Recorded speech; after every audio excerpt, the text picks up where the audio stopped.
यशवंत पुरानी कुमार जीवन साहू सीखना जी है हैं सर। आप। और जैसा कि सर ये जो भी कुछ है सर, आप जैसे गुरुओं का सब आशीर्वाद है, प्यार है। और मुझे पूरा विश्वास है सर कि मैं जो भी सपना अपना बनाया हूँ, मैं देख पा रहा हूँ, सब कुछ मैं पूरा करूँगा। और सर शुरुआती दिनों में सर मेरी जब जॉइनिंग मेंटली हुई और 2019 में मैं शुरुआत किया सर। और हमारे अपलाइन जो है सर वो जितेंद्र चौधरी सर हैं, ग्राउंड डायरेक्टर हैं। तो सर का जो है वेट जो है लगभग कुंटल के ऊपर था सर। हमारी पुरानी मोटरसाइकिल थी सर, उसी से मैं शुरुआत किया था। उस समय मुझे जैसा कि सर के द्वारा पता चला कि यशवंत जी अगर वेस्टीज आप करना चाहते हो तो अपना ड्रेस रेडी कर लो, अपने बैग में 2-4 हजार 6 हजार का प्रोडक्ट आप रख लो, यानी इसके बारे में कुछ जानकारी आप कर लो और शुरुआत कर दो। तो सर मैंने वो सब कुछ किया, ड्रेस बनवाया, अपना सारा चीज अपना जो है टूल्स वगैरह रेडी किया। और मेरे पास लोग तो थे, सब अननोन पर्सन थे, लेकिन अपने लोग विश्वास तो कर नहीं रहे थे। तो अननोन लोगों के बीच में जा जा करके सच्ची प्लान दिखाना। और बहुत अच्छी जानकारी भी नहीं थी सर उस समय, शुरुआत कर दिए थे। यानी हम एक हफ्ता भी अपने सर का टाइम, मुझे जितेंद्र सर का, यानी 1-on-1 के लिए मैं लिया ही नहीं हूँ सर। कारण ये था सर कि जब मैं सर के साथ हम चलना चाहे तो सर की भी पुरानी मोटरसाइकिल थी और मेरी भी पुरानी मोटरसाइकिल थी। तो हम ये सोच के उनको नहीं लेके जाते थे कि सर को लेके जाएंगे तो कहीं सर बैठेंगे, हमारा जो है गाड़ी का रिम टेढ़ा ना हो जाए या भ्रष्ट ना हो जाए। तो हाँ सर तो ऐसे में सर हम जो है उनको जानबूझ के नहीं लेके जाना चाहते थे कि चलो अकेले ही जाएंगे। बहुत और सर अच्छा। अकेले ही अपना लड़ना शुरू की सर। यानी मेरे पास जो है यानी अननोन लोगों का बहुत बड़ा लिस्ट था, उन लोगों से डेली अपने बारे में बताना। उस समय स्थिति ज्यादातर सर लोग जब मुझे देखते थे तो वो लोग कहते थे भैया अपनी मोटरसाइकिल एक बार तो सही करा लो, बहुत धुआं फेंकती है। तो हम ये कहते थे सर वेस्टीज अगर आप करना चाहते हैं सर तो मुझे देख करके मत करिएगा सर, वेस्टीज के प्लेटफार्म को देख करके करिए, तो मेरा आज का दशा नहीं ठीक है। निकलो। मुझे पूरा विश्वास है कि मेरा दशा सही हो जाएगा, दिशा मेरा सही है, जिसके बदौलत मैं बोल रहा हूँ। तो सर चलना शुरू किए। और बताऊं सर उस समय भी मैं किराए के मकान पे हम थे और स्थिति बड़ी खराब थी, छोटा गैस सिलेंडर था और उसी में गैस भरा करके हम जो है बच्चों को या राशन पानी लाते थे। लेकिन इतने राशन पानी सर नहीं हम ला पाते थे कि इकट्ठा हम एक हफ्ता 10 दिन का रख पाए। स्थिति इतनी खराब थी सर कि हम डेली फील्ड में जाकर के प्लान दिखाते थे, प्रोडक्ट बेचते थे और वहां से जो प्रॉफिट मिलता था उसी प्रॉफिट के बल पे हम आकर के एक दुकान से 1 किलो 1.5 किलो 2 किलो, मुझे सर अच्छी तरीके से याद है कि वहां से हम रात में खरीद करके लेके जाते थे। और दुकानदार वाले के पास जब जाते थे तो 9 बजे के बाद जाते थे, तो वहां एक दो लोग जब वहां पे खड़े रहते थे तो हमारी हिम्मत नहीं होती थी कि मैं उनसे कहूं कि भैया हमको हमारा राशन दे दीजिए, क्योंकि कपड़ा सर जी वही ड्रेस था, ड्रेस बहुत रेट बढ़िया था, हर चीज सही रहता था। तो हम ये सोचते थे कि अगर सामने वाले से कहूंगा 1 किलो चावल दे दीजिए, आधा किलो आटा दे दीजिए, इस तरीके से दीजिए, तो शायद बगल वाला जो आदमी खड़ा है उसको बुरा लगे कि आदमी ये जो है कपड़ा बहुत अच्छा पहना है और 1 किलो आटा आधा किलो चावल इस तरीके से खरीद रहा है, तो कहीं बैड इफेक्ट ना पड़े या वो हमारे बारे में क्या सोचेगा। तो इसलिए सर हम तब तक वेट करते थे कि जब उसके दुकान पे कोई नहीं रहते थे तब हम कहते थे कि सुनील भैया आप मुझे जो है ऐसे ऐसे ये चीज दे दीजिए, हमारे पास मात्र 70 रुपया है या ये 100 रुपया है, मुझे दे दीजिए। सर ये कंडीशन थी कि वे 1 किलो 1.5 किलो 2 किलो राशन ला करके हम जो है बच्चों को खिलाते थे। और कभी कभी ऐसे भी दिन आए सर, राशन लेके तो आए, कमरे पे पहुंचे 9 बजे 10 बजे रात में तो गैस सिलेंडर गैस खत्म हो जाता था। तो ऐसे में सर बनाए तो कहा, क्योंकि किराए के मकान पे थे, कई ऐसे रातें मैं बताऊं सर कि उपवास भी करना पड़ा। एक दिन की बात है सर, मेरी लड़की और बच्चे मेरे वहीं पे साथ में थे और भूख से तड़प रहे थे। मैंने कहा बेटा आज पानी पी लो और कल मैं व्यवस्था करूंगा और चाहे जैसे करके, बस समझो कि हम पानी की जगह पे भोजन कर लिए। हम सारे लोगों ने सर जी भोजन पानी पिया और सोया सर। रात भर मुझे नींद नहीं आई और मुझे आंसू गिर रहे थे कि हे भगवान, मैंने शुरुआत किया तो मेरे साथ कोई नहीं है और मैं घर जा नहीं सकता हूँ, घर से कोई हेल्प मिल सकता नहीं है और मैं घर से किससे अपेक्षा करूं कि मुझे कुछ मेरी मदद करो। सर वो अपने आप से ही हम लड़ते थे, हर दिन लड़ते थे। और ऐसे ना जाने कितने वेस्टीज में शुरुआती दिनों में हम जो है उपवास भी किए। और मुझे बहुत दर्द होता था जब अपने बच्चों को कपड़ा हम दो नहीं कर पाते थे। मेरी बेटिया, छोटी वाली बिटिया, एक ही जो सलवार था सर, उस सलवार को जो लैक्सी होता है वो पहनती थी, और वो कहीं चिरक जाता था तो वो फिर उसको जो है सिलती थी। और अब कहते थे कि क्या मैं करूं, मैं बच्चों के लिए भी कुछ नहीं ला पा रहा हूँ और कहीं मांग भी नहीं सकता हूँ।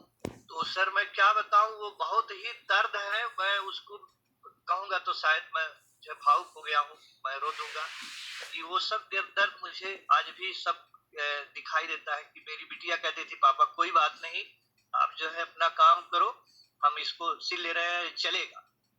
ऐसे ऐसे दिन सर हम जो झेलने हैं। और जसवंत साहब, जब आप इस स्थिति को फेस कर रहे थे और उधर मन में एक सपना भी जग गया था कि मैं वेस्टीज में सफलता प्राप्त कर लूंगा, अपने इन बच्चों को अच्छी जिंदगी भी दे लूंगा, उधर आप ड्रेस पहने हुए हो बेहतरीन तरीके से और अंदर खाने के लिए पैसे नहीं है, भूखे सो रहे हो, उस कंडीशन में लोग आपको, ऐसे लोग भी मिलते होंगे जो कहते होंगे कहाँ फंस गए हो, ये बेकार धंधा है और ये नहीं, और ये छोड़ो और ये कर लो, इससे बढ़िया तो ये हो जाएगा।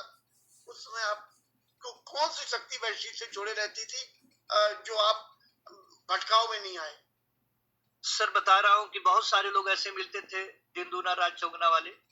हम कहे भैया पानी पी लो, चाय पी लो, हमारे पास जो है, लेकिन आप प्लीज चले जाओ, मुझे मेरी हालात पे छोड़ दो, मुझे वेस्टीज करना, वेस्टीज के अलावा कुछ नहीं करना है। या तो मैं इसमें मर जाऊंगा या तो मैं कुछ कर जाऊंगा। सर हम रास्ते में जाते थे तो उस समय सर एक ही गाना मुझे याद आता था। मैं बहुत ही कॉमेडियन व्यक्ति हूँ, बहुत ही सीरियस व्यक्ति हूँ। लोगों को हंसाने के लिए मैं अपने दर्द को छुपाता हूँ, आज भी छुपाता हूँ। लोगों को सिर्फ हंसाने के लिए, अगर वो हंस देंगे तो मेरा दर्द कम हो जाए। मैं ऐसे व्यक्ति हूँ। एक ही गाना गाते थे सर कि चंदा चले चले रे तारा, चंदा चले चले रे तारा, नदियां चले चले रे धारा, तुझको चलना ही होगा, तुझको चलना ही होगा।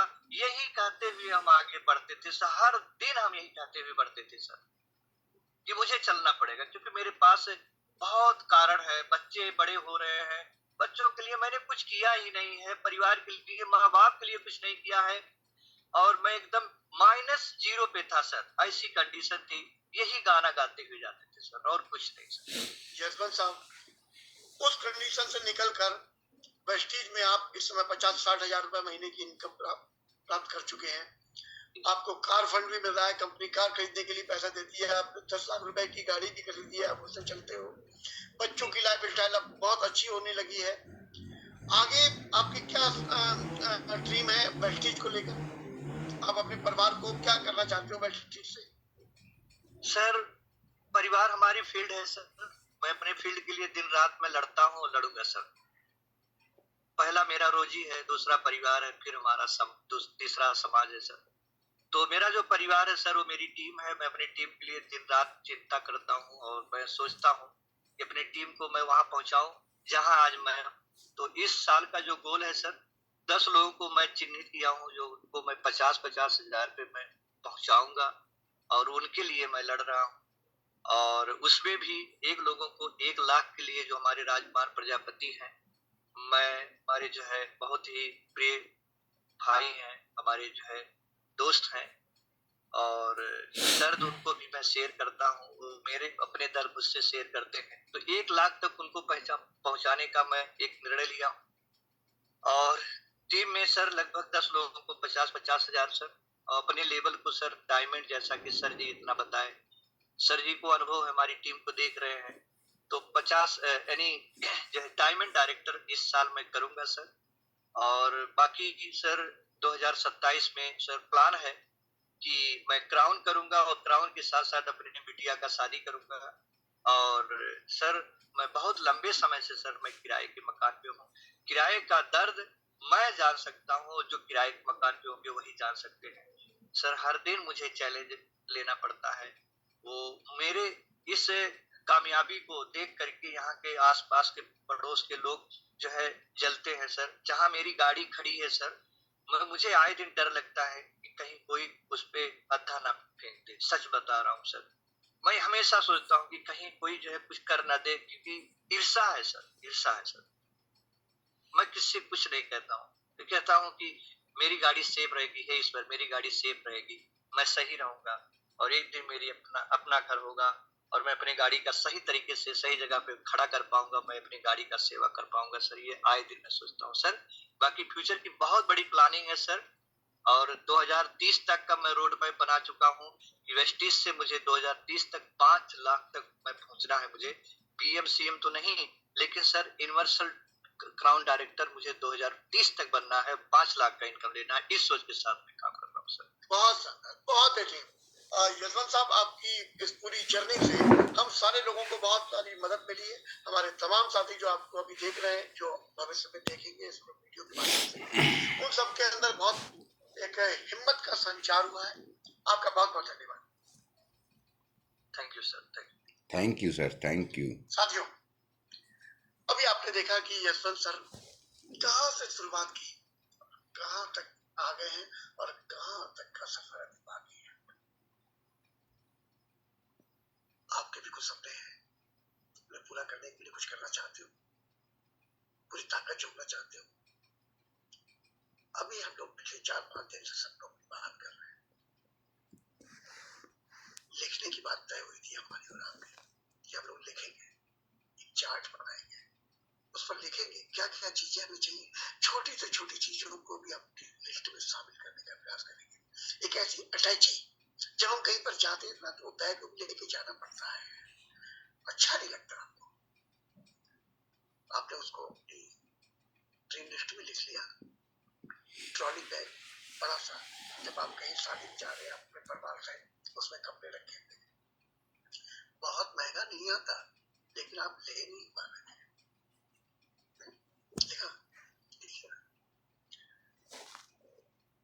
आपके मम्मी जी का चश्मा बनवाने को होना, देखो ना यार, ये इमोशनल चीजें हैं, ये आपको ड्राइव करेंगे।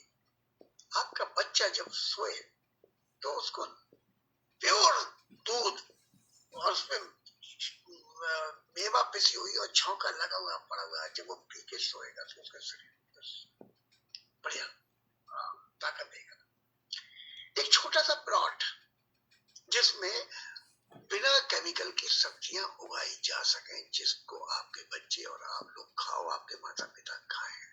सोचो, पालक की का साग, उसमें कोई यूरिया नहीं डाला गया, वो मूली जब उखाड़ के आपने निकाली तो उसका टेस्ट अलग होगा। खुशियां भी देंगी, बहुत कुछ देंगे। वो बच्चे के लिए स्कूल, वो बाहर जाना चाहता है, आप पर पैसे नहीं थे, अब आपके सामने दो ऑप्शन है, या तो आप छोड़ दो, बेटा जितने चादर है उतने पैर फैलाओ, ये उसको पाठ पढ़ा दो, या फिर लिखो जब मेरा बच्चा उस स्कूल में जाएगा, जाना है और मैं उसकी ये फीस जमा कर रहा हूँ, उसको उसमें देखो, विजुलाइज करो। अभी से उन सपनों को जियो, वो सपने आपको ड्राइव करेंगे, वो आपको काम करने के लिए प्रेरित करेंगे। जब आपको सामने वाला कह रहा होगा, अरे यार तुम लोगों के प्रोडक्ट महंगे हैं, तो तुम उसको बताने लायक काबिलियत कैसे अपने अंदर अर्जित करोगे। जब तुम्हारा बच्चे का सपना तुम्हारे अंदर मन में चल रहा होगा, तो मुझे सीखना पड़ेगा अपने गुरु से जाके कि सर वो महंगे महंगे कह रहा था, मैं जवाब नहीं दे पाया, क्या करूं। फिर सर आपको समझाएंगे महंगा क्या होता है और सस्ता क्या होता है, कैसे टेक्निकल तरीके से सामने वाले को सिद्ध किया जा सके कि महंगा नहीं है, महंगा तो वो है जो तुम लेके आ रहे हो बाहर से। कंसिस्टेंसी मत दिखाओ, जितनी एमआरपी पर बिक रहा है ना, ये एमआरपी पर ही उसको तो ये है। अरे दूध के नाम पर मान लीजिए आपको 80 रुपए लीटर कोई दूध मिल रहा है प्योर, अपनी आंखों के सामने का, बहुत बेहतरीन, और 50 रुपए किलो दे रहा हूं मैं बनाता हूं यूरिया घोल के, उसमें रिफाइंड डाल के, और उसमें ऐसी सारी चीजें मिला के, कोई सफेद रंग की शीशी लेके आता हूँ, वो मिला देता हूँ, और ऐसे घोल बना के 50 रुपए किलो दे दिया हूँ आपको, और 80 रुपए किलो में भैंस का सामने का मिल रहा है। सस्ता कौन सा है, मेरा वाला 50 रुपए का या 80 रुपए का? कुछ समझ में आ रही है नहीं आ रही? अरे मुझसे दूध लेने की जगह बिना दूध के रह जाओ यार, बिना दूध की चाय पी लेना, बच्चे को मत पिलाओ यूरिया घोल के, मत डालेगा मेरा दूध आपको। इतनी बात तो समझ लो, सस्ते के चक्कर में नाली का पानी पी लियोगे यार, क्या करोगे। और रिफाइंड है ससुरा, जो हमारी लीवर को, किडनी को, बैड कोलेस्ट्रॉल को, सबको ऐसे खाने में चटा पड़ा, अंदर खाएट जैसी जमा दे दिया अंदर जाके। उस रिफाइंड को सस्ता समझ के लेके आऊंगा और राइस ब्राउन नहीं खाऊंगा, तुम्हारा बहुत महंगा। अबे कहीं से कोर्स किया था, खानदानी हो क्या है, समझने का प्रयास कर। हम चीजें, शुद्ध चीजें बेचते हैं, शुद्ध। देसी घी की बात कर लूं, क्या भाव मिलता है मालूम आप? आप कहोगे 700 रुपए, कोई कहेगा 900 रुपए, कोई कहेगा 300 रुपए। 300 रुपए किलो में देसी घी जिसे चाहिए मुझे बता देना, मैं दिलवा दूंगा। और कहाँ दिलवाऊंगा? आप ही के शहर में चले जाना, कोई परचूनी की जो बड़ी सी दुकान हो, उससे जाके कहना पूजा वाला देसी घी दे दो, पूजा वाला देसी घी। अबे 300 रुपए किलो में अगर कोई देसी घी मिल जाए तो वो खुल्लम खुल्ला चर्बी है, चर्बी। और तुम उस चर्बी से भगवान को सेट कर रहे हो। भगवान चलो चर्बी वाला घी, और मेरे जीवन में खुशियां भरते हो। अरे तैयार है, कहाँ से आते हैं ऐसे लोग जो 300 रुपए किलो का देसी घी खरीद के भगवान को सेट करना चाहते हैं। 1800 रुपए, 2000 रुपए किलो मिलता है देसी घी, शुद्ध देसी गाय का देसी घी। समझ में आई? अब अगर वो खाने लायक नहीं हो तो उसे महंगा महंगा मत चिल्लाओ, अपने आप को पहचानने का प्रयास करो कि मुझे अपनी औकात, मुझे क्षमता बढ़ानी है कि मैं अपने बच्चों को वो वाला देसी घी जो ओरिजिनल है वो खिला सकूं। महंगाई का रोना मत रो, ये मानसिक गरीबी है, अपनी कामचोरी से, अपने वो से बचने का वो है, हरामखोरी है ये। नहीं, अच्छी चीजें थोड़ी सी महंगी होती ही है। आप ड्रीम लिस्ट तैयार है? जब भी उस ड्रीम लिस्ट को देखो, आपके मन में एक जुनून सा पैदा हो जाए कि यार मुझे ये पूरा करना ही करना है, और ये मेरा सपना है, मेरा फर्ज है। आपकी पत्नी जो लिपस्टिक लगाती है वो 15 रुपए की भी मिलती है, और रोज की दुकान पे उस पे लिखा होता है, छोड़ो ये बड़ा चैनल है, मैं नाम नहीं लेना चाहता, और उसी कंपनी का जो 15 रुपए में मिली, उसी कंपनी का कहीं पर 90 रुपए का मिल रहा है, कहीं पर 350 रुपए का मिल रहा है। तो पहले तो समझो नकली हर घर घर के दुकान दुकान में पहुंच चुका है। और वो जो 15 रुपए की लिपस्टिक लगा लेती है और होंठ लाल लाल, वो थोड़े दिन बाद ना, 2-4-5 साल बाद वो होंठ ऐसे हो जाते हैं, वहां से सफेद सफेद हो जाते हैं, सफेद सफेद। तुम्हारे घर में भी कोई आए तो वो बिना लिपस्टिक लगाए उसके सामने आने लायक नहीं बचती। क्यों? उन्होंने वो फेड कर दिया कलर, ओरिजिनल जो था वो गुलाबी कलर खत्म हो गया है। तुम्हारी पत्नी जो मेकअप का सामान लगाती है, काहे को लगाती है? सुंदर बनने के लिए। सुंदरता बढ़ती है, दिखती है, लेकिन 6 साल के अंदर अंदर वो ऐसे दाग धब्बे डाल देती है, वो वाली क्रीम 2 कौड़ी की जो केमिकल से भरी हुई है, कि वो जो ओरिजिनल थी वो वैसी भी नहीं रही लिया। अब तो कतई मर गए। यहाँ पर आगे में झाइया झाइया, इधर झाइया, बटर पिलाई कहते हैं। अब वो जीवन भर झांगिया नहीं, तो चाह ढीली होने लगी। अबे तुमने कितने फोटो सेलेक्ट करे थे, मैं इससे नहीं करूंगा, मैं इससे करूंगा, मैं इससे नहीं करूंगा, मैं। अबे ताता तुम बने बने पर बहुत भारी तीरंदाज, बहुत भारी नवाब हो, राजा साहब हो, छांट के शादी करोगे। तो राजा साहब पर नकली क्रीम लगवा लगवा के वो रानी की अच्छी तैसी करने में डटे। ससुर तुम्हें शर्म नहीं है, है? तुम कहते हो बहुत महंगे हैं, बहुत सस्ते हैं। अच्छी चीजें खरीदने लायक क्षमता पैदा करो अपने अंदर, लिखो सपने में अपनी ड्रीम लिस्ट में, मेरी पत्नी जो मेकअप का सामान यूज करेगी वो ऑर्गेनिक होगा। हमारी शान है, हम ऑर्गेनिक किंग है, हमारी टक्कर कोई माइकल लाल दुनिया में ले नहीं सकता। तो ड्रीम लिस्ट आपकी 24 घंटे आपके अंतर्मन में चल रही है कि नहीं चल रही है? चल रही है तो ये वाला गाना आपके दिमाग दिमाग में गूंजना चाहिए। मैं कुछ दिखाने जा रहा हूं आपको। 24 घंटे आपके मन में ये गाना गूंजना चाहिए। क्या? आइए। चुप रहो। मरने वाला कोई जिंदगी चाहता हो जैसे हम तुम्हें चाहते हैं ऐसे।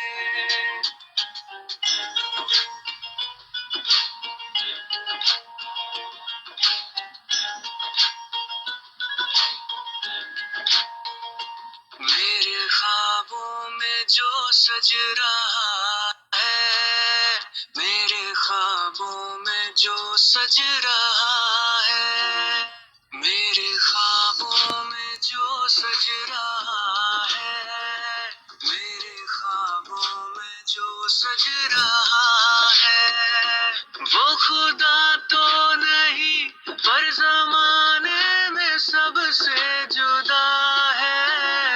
हम तुम्हें चाहते हैं ऐसे।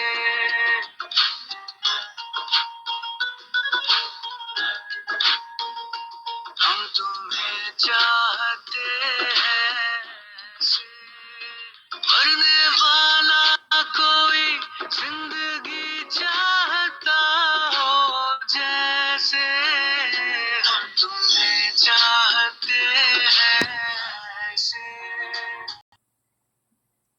जी समझ में आया कुछ? नहीं आया? आपका सपना आपके जीवन की सबसे बड़ी पूंजी है। इसे कभी मरने मत देना। और सामने वाला जब भी कोई इसके विरोध में बोले तो आपको समझ में आना चाहिए कि वो आपकी जिंदगी की सबसे बेशकीमती चीज को तहस नहस करने का प्रयास कर रहा है। सपने चुराने वालों से दूर रहो, किसी भी हालत में दूर रहो। राइट? हमें मीटिंग करनी ही करनी है। मीटिंग करने के लिए हमें एक प्रोडक्ट याद करना पड़ेगा और करना ही पड़ेगा। कोई भाई कलाल ऐसा नहीं है जो बिना प्रोडक्ट याद करे उसको कर ले। हमें डेमो करके दिखाने पड़ेंगे। जितना हम बोलते हैं उससे कई गुना ज्यादा डेमो हमारा काम कर रहा होता है, बिना बोले काम कर रहा होता है। इन सब चीजों को आपके माध्यम से आप एक सीनियर लीडरशिप है, आपकी बातें सुन लेंगे, मुझे थोड़ा ऐसे समझ के छोड़ देते हैं। मैं चाहता हूँ बता दीजिए उन सपनों को पूरा करने के लिए हमें क्या क्या करना पड़ेगा। रोज समय स्टेप क्या है करने ही करने पड़ेंगे, इनकी ओर हम कल चलेंगे। बस अभी थोड़ा सा उनको हिंट दे दीजिए।